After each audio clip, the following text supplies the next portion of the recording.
नमस्कार, बुलेटिन में आप सभी का स्वागत है और मैं हूं आपके साथ कल्याण झा। खबरों की शुरुआत अभी की बड़ी खबर से, जो कि गोपालगंज से है, जहां आक्रोशित भीड़ ने स्वर्ण व्यवसायी से सोना लूटकर भाग रहे 3 लुटेरों को पकड़ लिया है और पीट पीट कर अधमरा कर दिया। घटना माजागढ़ थाना क्षेत्र के प्रतापपुर गांव की है। घायल तीनों लुटेरों को इलाज के लिए पुलिस ने सदर अस्पताल के इमरजेंसी वार्ड में भर्ती कराया है, जहां घायल तीनों लुटेरों की हालत गंभीर बनी हुई है। बताया जा रहा है कि प्रतापपुर गांव के रहने वाले स्वर्ण व्यवसायी आभूषण से भरा बैग लेकर अपनी दुकान खोलने जा रहे थे, तभी रास्ते में बाइक सवार 3 अपराधियों ने फायरिंग कर स्वर्ण व्यवसायी से आभूषण लूट लिया। वारदात के दौरान पीड़ित व्यवसायी ने शोर मचाया, जिसके बाद आसपास के ग्रामीणों ने तीनों लुटेरों को चारों तरफ से घेर लिया और पकड़कर पिटाई शुरू कर दी। एसडीपीओ ने बताया कि पकड़े गए लुटेरों में छपरा के तरैया थाना क्षेत्र का कुख्यात गुड्डू सिंह भी शामिल है। फिलहाल पुलिस इन तीनों लुटेरों से पूछताछ कर आपराधिक इतिहास खंगालने में जुटी हुई है।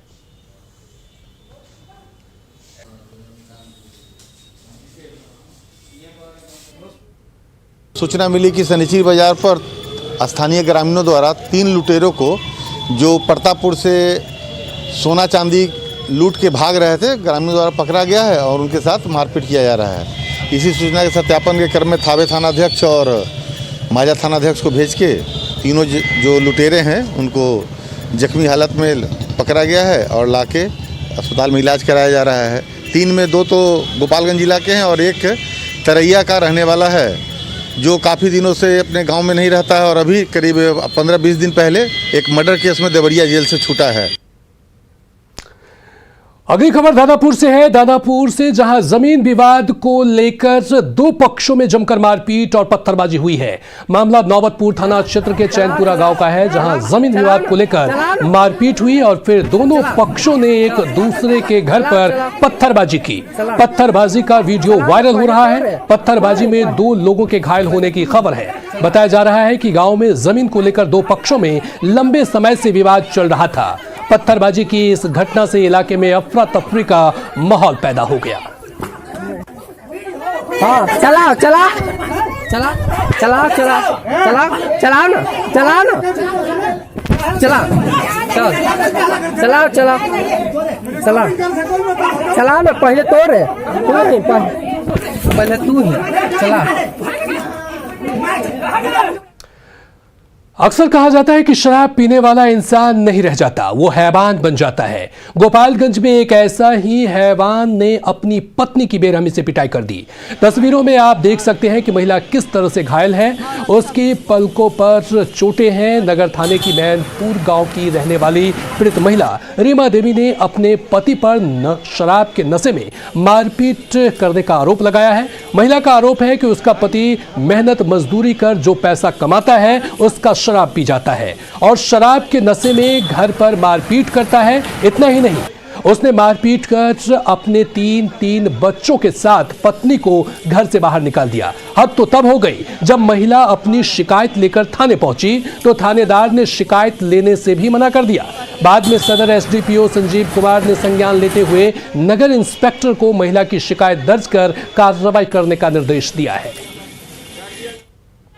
रीमा देवी, मैं मैनपुर की रहने वाली हूँ। मेरे पति आए दिन शराब पी के घर में मारपीट गाली गलौज करते हैं और फिर आज भी आके मारपीट, दारू पी के आके मारपीट गाली गलौज करके मुझे घायल करते हैं और कुछ मुझे कोई कपड़ा लाता, रुपया पैसा कुछ भी नहीं देते हैं, कोई खर्चा नहीं देते हैं, सिर्फ मारपीट करते हैं। दारू पी कर विरोध करने पर मुझे घायल करते हैं और छोटे छोटे बच्चों को भी मारते हैं। 3 बच्चे हैं उनको।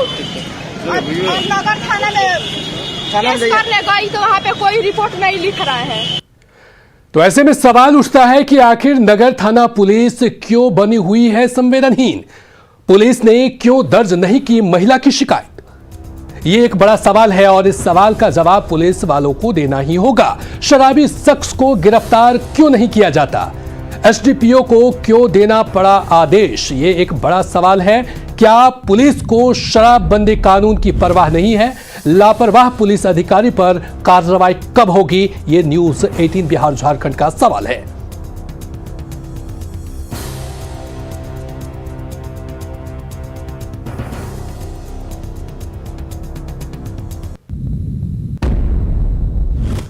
उधर कटिहार के फलका थाना क्षेत्र के भारसिया गांव में नकली खाद बनाने का मामला सामने आया है। पुलिस ने छापेमारी कर 3 लोगों को गिरफ्तार किया है। छापेमारी के बारे में बताया जा रहा है कि कई दिनों से चुन्नू मालदार के घर में खाद की रीपैकिंग फैक्ट्री का संचालन हो रहा था। इसकी सूचना ग्रामीणों ने पुलिस को दी। छापेमारी में बड़े पैमाने पर खाद की बोरी और खाद बनाने का रॉ मटेरियल बरामद हुआ है। सब खाद दुकान वाले थे सब जो है सब मिला। और अगली खबर पटना से है। पटना में बीच सड़क पर महिला ने युवक की जमकर पिटाई कर दी। युवक की पिटाई देख लोगों की भीड़ जुट गई। युवक छोड़ने की गुहार लगा रहा था। कुछ लोगों ने युवक को छुड़ाने की कोशिश भी की, लेकिन महिला युवक की पिटाई करती रही। यह घटना पटना के बीएन कॉलेज के पास का बताया जा रहा है। घटना के पीछे आपसी विवाद बताया जा रहा है। मारपीट का वीडियो अब सोशल मीडिया में वायरल हो रहा है।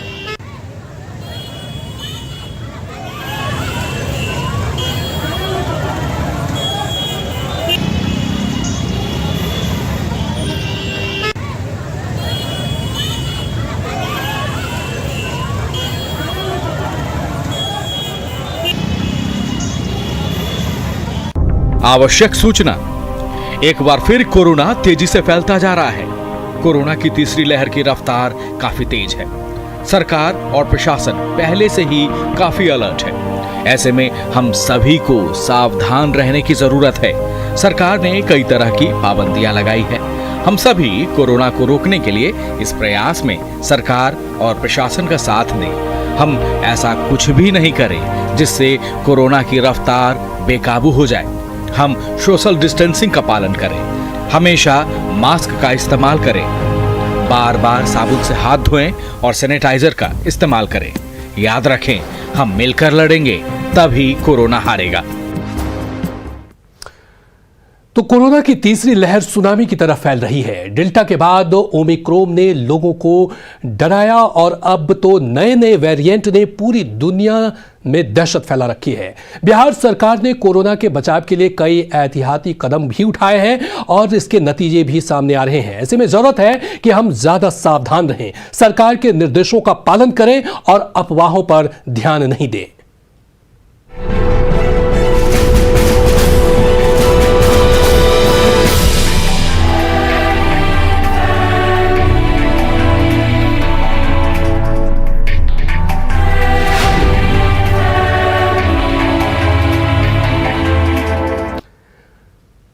तो सतर्कता ही बचाव है। बिहार कोरोना अपडेट आपको बता दें कि बिहार में कोरोना के 4,737 नए मरीज मिले हैं। पटना में मिले हैं सबसे ज्यादा 2,566 मरीज। बिहार में एक्टिव केस की संख्या की बात करें तो यह 20,938 है। ऐसे में आपको सावधान रहने की, सतर्क रहने की जरूरत है और सरकार की जो गाइडलाइंस हैं उसे पालन करने की भी जरूरत है। तो पटना में सबसे ज्यादा मिले हैं कोरोना संक्रमित मरीज और बिहार में एक्टिव केस की संख्या की बात करें तो 20,938 एक्टिव केस अभी है।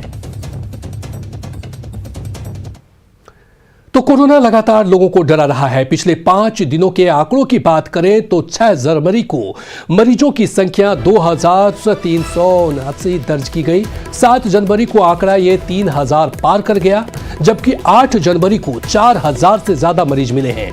तो 9 जनवरी की बात करें तो 9 जनवरी को यह संख्या 5,000 के पार कर गई। 10 जनवरी को 4,737 केस दर्ज किए गए।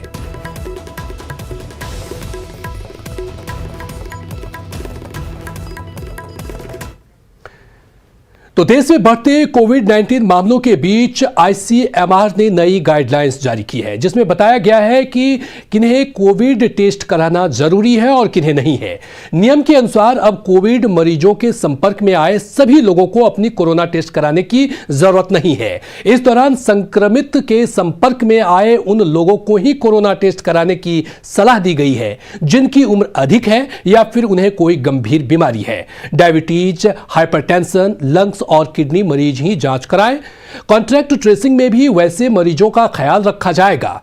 आईसीएमआर ने यह बताया कि संक्रमण की चपेट में आए मरीजों के संपर्क में आने वाले सभी लोगों को घबराकर कोरोना टेस्ट की जरूरत कराने की जरूरत नहीं है। नई गाइडलाइंस के मुताबिक अंतर्राष्ट्रीय यात्रा करने वाले लोगों का कोरोना टेस्ट जरूरी है। बिहार में तेजी से कोरोना संक्रमण फैल रहा है। सीएम से लेकर कई मंत्री तक कोरोना पॉजिटिव हो चुके हैं। इसको देखते हुए नगर निगम की ओर से राबड़ी देवी के सरकारी आवास को सैनिटाइज किया गया। नगर निगम की टीम 10 सर्कुलर रोड स्थित राबड़ी देवी के आवास पहुंची और पूरे आवास को सैनिटाइज किया। अधिक जानकारी दे रहे हैं संवाददाता अमित कुमार। राबड़ी देवी के घर का जो है सैनिटाइजेशन का काम आज किया जा रहा है। यहाँ देख सकते हैं कि यहाँ पे जो राबड़ी देवी का आवास है, यहाँ पूरे बाहर और अंदर जो है वो सैनिटाइजेशन का काम किया गया है। जो सुरक्षा कर्मी का जो बैरक है वहाँ पे भी सैनिटाइजेशन का काम किया जा रहा है। साथ ही साथ अगर अंदर जहाँ पे लोगों का मिलना जुलना होता है, नेता प्रतिपक्ष जहाँ मिलते हैं, वहाँ पे भी सैनिटाइजेशन का काम जो है वो किया गया है। और ये एहतियाती कदम जो है वो इसलिए उठाए गए हैं क्योंकि बिहार के मुख्यमंत्री नीतीश कुमार कोरोना संक्रमित हुए हैं। कई नेता, कई उप मुख्यमंत्री दोनों संक्रमित हुए, कई मंत्री संक्रमित हुए और लगातार पिछले कुछ दिनों से जो है तेजस्वी यादव और उनकी पत्नी जो है उनसे मिलने के लिए लोग आ रहे थे। तो इस कारण से यहाँ पे भी जो है कोरोना संक्रमण का जो है खतरा कहीं न कहीं महसूस किया जा रहा था और इसी कारण से यहाँ पे सैनिटाइजेशन का काम जो है वो किया जा रहा है। पटना नगर निगम की तरफ से जो कर्मी हैं वो यहाँ आए हैं और इन्हें सूचना दी गई थी और ये कहा गया था कि सैनिटाइजेशन जो है वो करवाना है, तो जिस कारण से ये किया जा रहा है, सैनिटाइजेशन का काम किया जा रहा है। और बताते चले कि ये सिर्फ यही नहीं, नगर निगम ने ये एक पहल शुरू की है जिसके तहत अगर कोई भी पटनावासी अपने घर का सैनिटाइजेशन करवाना चाहता है तो फ्री ऑफ कॉस्ट जो है उनके घर का सैनिटाइजेशन निगम के द्वारा किया जाएगा, पटना नगर निगम के द्वारा किया जाएगा। और ये इसलिए ये पहल की शुरुआत की गई है क्योंकि पटना में कोरोना संक्रमण का मामला काफ़ी तेज़ी से बढ़ रहा था। कई लोग जो हैं वो संक्रमित हो रहे हैं। आए दिन इस तरह की तस्वीर जो है वो नज़र आ रही है और इसी वजह से यहाँ पे जो संक्रमण का जो है दर रोका जाए, इसको लेकर के ये पहल पटना नगर निगम की तरफ से शुरू की गई है। जो लोग हैं उनके घरों को सैनिटाइज किया जा रहा है। राबड़ी देवी के घर के अंदर बाहर दोनों जगह सैनिटाइज किया आपने? जी जी जी, दोनों जगह। आप कॉल आया था आप लोगों को? और निगम से हम लोगों को भेजा गया है। निगम भेजा जी। तो खुद तेजस्वी जी मौजूद थे या लोग खड़ा होकर करवाया? जी जी, करवा रहे हैं। तब ये एक पहल जो है, जैसा हमने पहले बताया कि निगम की तरफ से किया गया है। लोगों को अगर वो चाहते हैं तो अपने घरों का सैनिटाइजेशन फ्री ऑफ कॉस्ट करा सकते हैं और उसी के तहत यहाँ पे सैनिटाइजेशन का काम जो है वो किया गया है। कैमरा पर्सन मनीष जुनेजा के साथ अमित कुमार, न्यूज़ 18 पटना। उधर नेता प्रतिपक्ष तेजस्वी यादव ने सीएम नीतीश कुमार के जल्द स्वस्थ होने की कामना की है। साथ ही उन्होंने उन लोगों से स्वस्थ होने की भी कामना की है जो कोरोना की चपेट में हैं। बता दें कि तेजस्वी यादव एक कार्यक्रम में शामिल होने के लिए हैदराबाद गए। जो लोग भी कोरोना पॉजिटिव पाए गए हैं उन सबका स्पीडी रिकवरी हो, जल्दी सुधार हो, उसमें कोई अलग नहीं। लेकिन नहीं, हमको तो शक था क्योंकि इस कैबिनेट के लगभग जो है सारे लोग जो हैं पॉजिटिव पाए गए थे और सीएम आवास में भी बड़ी मात्रा में जो लोग स्टाफ वगैरह हैं वो भी पॉजिटिव पाए गए थे। तो हमको तो शंका थी, लेकिन कोई नहीं, जल्द से जल्द स्वस्थ हो। कोरोना की तीसरी लहर में फैल रहे ओमिक्रोन के संक्रमण को देखते हुए वियतनाम और चीन के बौद्ध भिक्षुओं ने अपना नववर्ष लोसर का जश्न सादगी से मनाया।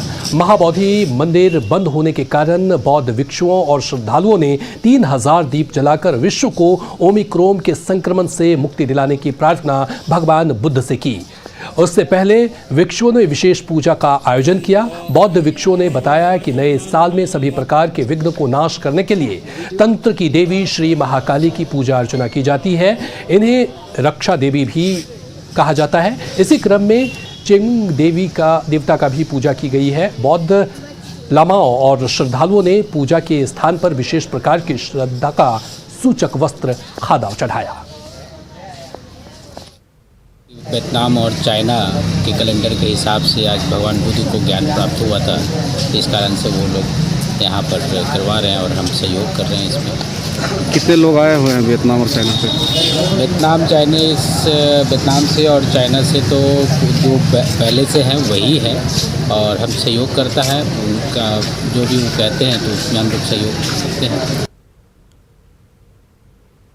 और अब बात सर्दी के सितम की। सीतामढ़ी जिले में सर्दी का सितम लगातार जारी है। ठंड को देखते हुए सीतामढ़ी प्रशासन ने तीनों अनुमंडलों में एक अस्थायी आश्रय केंद्र बनाया है, जहां जरूरतमंदों को अलाव से लेकर बिछावन तक की सुविधा दी जा रही है। जानकारी दे रहे हैं न्यूज 18 संवाददाता राकेश रंजन। मैं इस वक्त मौजूद हूं सीतामढ़ी रेलवे स्टेशन परिसर में और आप तस्वीर देख सकते हैं। हाड़ मांस को कपकपा देने वाली ठंड से आम जनजीवन पूरी तरीके से हलकान है, लेकिन इस बीच प्रशासन के द्वारा भी कोई कदम उठाए गए हैं जिसमें आम लोगों को राहत मिल रहा है। प्रशासन के द्वारा यहां पर अलाव की व्यवस्था कराई गई है, जिसको लेकर कुछ जो स्थानीय लोग हैं वो गर्मी का एहसास कर रहे हैं, अलाव तापने का काम कर रहे हैं और उसके बाद ठंड पर काबू पाने की कोशिश कर रहे हैं। उसके बाद यहां पर एक अस्थायी आश्रय स्थल का निर्माण किया गया है, जिस आश्रय स्थल में वैसे लोगों को ठहरने की अनुमति है जिनके पास अपना आशियाना नहीं है, जो गरीब तबके के हैं, जो जरूरतमंद है, वैसे लोग इस आश्रय स्थल में आकर रहने का काम करते हैं। जिनके पास अपना आशियाना नहीं है, वैसे लोग यहाँ पे आते हैं और रात में यहाँ पर ठहरने का काम करते हैं। उनके लिए बिछावन, चौकी, कंबल समेत तकिए की व्यवस्था कराई गई है। यहाँ पर रोशनी की भी व्यवस्था है, पेयजल की भी व्यवस्था है। तो काफी तादाद में यहाँ पर लोग ठहरे हुए हैं और आप तस्वीर देख सकते हैं। तकरीबन 50 बेड यहाँ पर लगाए गए हैं और लोग सब उस पर आके यहाँ पर रुकने का काम करते हैं, रात में अपना यहीं पर समय बिताते हैं। तो तस्वीर आप साफ देख सकते हैं। जो हाड़ मांस को कपकपा देने वाली ठंड है, उससे आम जनजीवन पूरी तरीके से परेशान है और इस परेशानी के बीच सरकार ने जो इंतजामात किए हैं उसमें लोग राहत महसूस करने का काम कर रहे हैं। राकेश रंजन, न्यूज 18 सीतामढ़ी। उधर पूर्णिया में भी ठंड का कहर जारी है। हाड़ कपाने वाली ठंड और घने कोहरे ने लोगों की मुश्किलें बढ़ा दी है। लोग बाहर निकलने के बजाय घर में ही रहना पसंद कर रहे हैं, लेकिन जिन लोगों को अपनी रोजी रोटी के लिए बाहर निकलना पड़ रहा है, उनकी परेशानी का कोई अंत नहीं दिख रहा है। ऐसे लोगों के लिए जिला प्रशासन की ओर से थोड़ी बहुत व्यवस्था की गई है, लेकिन ये व्यवस्था नाकाफी साबित हो रही है। इसमें क्या कम्बल उम्बल का व्यवस्था? कम्बल कहाँ मिल रहा है? आग उग का कुछ नहीं। आग नगर निगम की तरफ से कोई व्यवस्था नहीं है? कहाँ मिल रहा है कुछ? कैसे रात काटते हो? ऐसे ही काट लेते भाई। तो ठंड से लोग परेशान हैं। बढ़ेंगे अगली खबर की तरफ। मधुबनी जिले के खान पान में चूड़ा दही का खास स्थान है। ऐसे में यहाँ के ग्रामीण इलाकों में धान की नई फसल घर आते ही चूड़ा कुटाई का सिलसिला शुरू हो जाता है और जब मकर संक्रांति की बात हो तब तो यहाँ की फिजा में अघनी धान से तैयार खुशबूदार चूड़ा की सौंधी खुशबू काफी पहले से तैरने लगती है। दरअसल मिथिलांचल में मकर संक्रांति के दिन चूड़ा दही के साथ ही चूड़ा और गुड़ से बना तिलवा खाने की भी रिवाज है। लिहाजा मधुबनी के गांव में इन दिनों चूड़ा मिलों पर काफी रौनक देखी जा रही है। देखिए ये खबर संवाददाता अमित रंजन की रिपोर्ट। मधुबनी के ग्रामीण इलाकों में तिल संक्रांति को लेकर तैयारियां जोर शोर से शुरू हो गई हैं। अभी मैं यहां आपको जो तस्वीरें दिखा रहा हूं, ये रामपट्टी गांव है। मधुबनी जिला मुख्यालय से लगभग 5-6 किलोमीटर की दूरी पर। यहां आप देख सकते हैं कि यहां ये अघनी चूड़ा, यहाँ जो अभी इस मौसम का जो ये अघन का जो धान होता है, वो यहाँ चूड़ा मिल पर, जो गांव का एक छोटा सा जो यहाँ मिल है, उस चूड़ा मिल पर यहाँ काफ़ी जो महिलाएं धान लेकर के सब यहाँ तिल संक्रांति के पहले चूड़ा कुटाने पहुँची हैं और यहाँ काफ़ी ज़्यादा भीड़ है। और ये बताया जा रहा है कि यहाँ गांव के पास ही अब ये मिल की सुविधा होने से लोग यहाँ खुद अपने खेत से जो धान, उनका भी अघन के मास में जो धान निकला है, वो धान लेकर यहाँ चूड़ा कुटाने के लिए लोग पहुँची हैं। जीवन जी की अखनी तिल संक्रांति में काफ़ी भीड़ भरल से टाइम। हम लोगों ने तिल संक्रांति का गाँव के चूड़ा कुटा रहे हैं, गाँव सबके जनता सबके, मतलब सब तिल संक्रांति के लिए चूड़ा कुटाने पहुँच रहे हैं। जी, तिल संक्रांति में चूड़ा कुटाने के लिए पहुँच गए हैं। तो क्या मतलब इस महीने में ऐसी यहाँ भीड़ रहती है? तो मधुबनी में ये बोला जाता है कि इस महीने का अभी जो ये अघन का जो धान होता है, उसका चूड़ा काफ़ी खुशबूदार होता है और यही वजह है कि यहाँ लोग अभी इस महीने में तिल संक्रांति के पहले अघनी चूड़ा कुटवाने के लिए यहाँ काफ़ी तादाद में मिल पर पहुँच रहे हैं। अमित रंजन, न्यूज 18 मधुबनी। कटिहार में रेल पुलिस ट्रेनों में इन दिनों दोहरे अभियान चला रही है। दरअसल नेपाल और बांग्लादेश सीमा से सटा कटिहार रेल जंक्शन तस्करी के कॉरिडोर के साथ साथ देश विरोधी तत्वों का भी टारगेट में रहा है। इस बीच कोरोना ने रेल पुलिस के सामने दोहरी चुनौती पेश की है, लिहाजा पुलिस दोनों चुनौतियों से निपटने के लिए सतर्क दिख रही है। कटिहार रेलवे जंक्शन पर पुलिस के अभियान का जायजा लिया न्यूज़ 18 संवाददाता सुब्रत गुहा ने। भारत नेपाल सीमा से जुड़े कटिहार रेलखंड का ये इलाका अहम दिनों के लिए भी अति महत्वपूर्ण है। इस बीच जो 26 जनवरी है और कोविड प्रोटोकॉल के लिए आरपीएफ और जीआरपी की टीम लगातार ट्रेनों में यात्रियों की सुरक्षा के लिए एक विशेष अभियान चला रहा है। क्या है ये अभियान, आइए बात करते हैं। सर क्या है ये 26 जनवरी को देखते हुए ऑफिसर स्टाफ सब जॉइंट चेकिंग करते हैं। कोई भी ऐसा सामान, एक्सप्लोसिव सामान जो बॉर्डर से लगा हुआ है, बॉर्डर है यहाँ जो भी स्टेशन है वो सब चेक किए जाते हैं, कोई भी ऐसा सामान ना जाए यहाँ से निकल के। और साथ ही पैसेंजर को भी ब्रीफ किया जाता है कि कोई भी जो अभी इतना पेंडेमिक चल रहा है कोविड को लेकर, तो सभी अपना मास्क लगा के जाएंगे।